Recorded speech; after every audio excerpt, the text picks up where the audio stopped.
ফিলিস্তিনের অবরুদ্ধ গাজায় ২০২৩ সালের ৭ অক্টোবর ইসরায়েলি আগ্রাসন শুরুর পর থেকে ১৬,০০০-এর বেশি শিশু নিহত হয়েছে।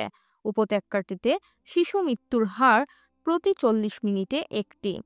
সোমবার ৫ মে গাজার স্বাস্থ্য কর্তৃপক্ষ এ তথ্য জানিয়েছে।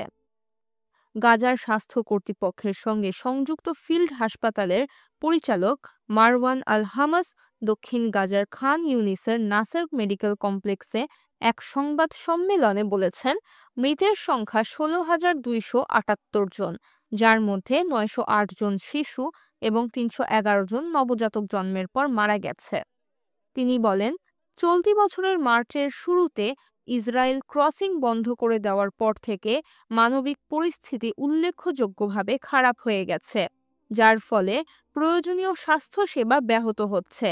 এতে হাজার হাজার শিশু এবং গর্ভবতী মহিলা চিকিৎসা সেবা থেকে বঞ্চিত হচ্ছে, যা সংকটকে আরও বাড়িয়ে তুলছে।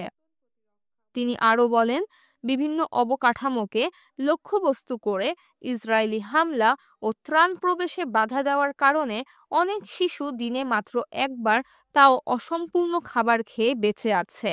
এছাড়া বিশুদ্ধ পানি ও সঠিক পুষ্টির অভাব তো রয়েছেই। তিনি আরও উল্লেখ করেন, হাজার হাজার শিশু মৌলিক চাহিদা ছাড়াই বাস্তুচ্যুত কেন্দ্রগুলোতে বাস করছে। অন্যদিকে গর্ভবতী নারীদেরও হাসপাতালে পৌঁছানোর ক্ষেত্রে উল্লেখযোগ্য সমস্যার সম্মুখীন হতে হচ্ছে।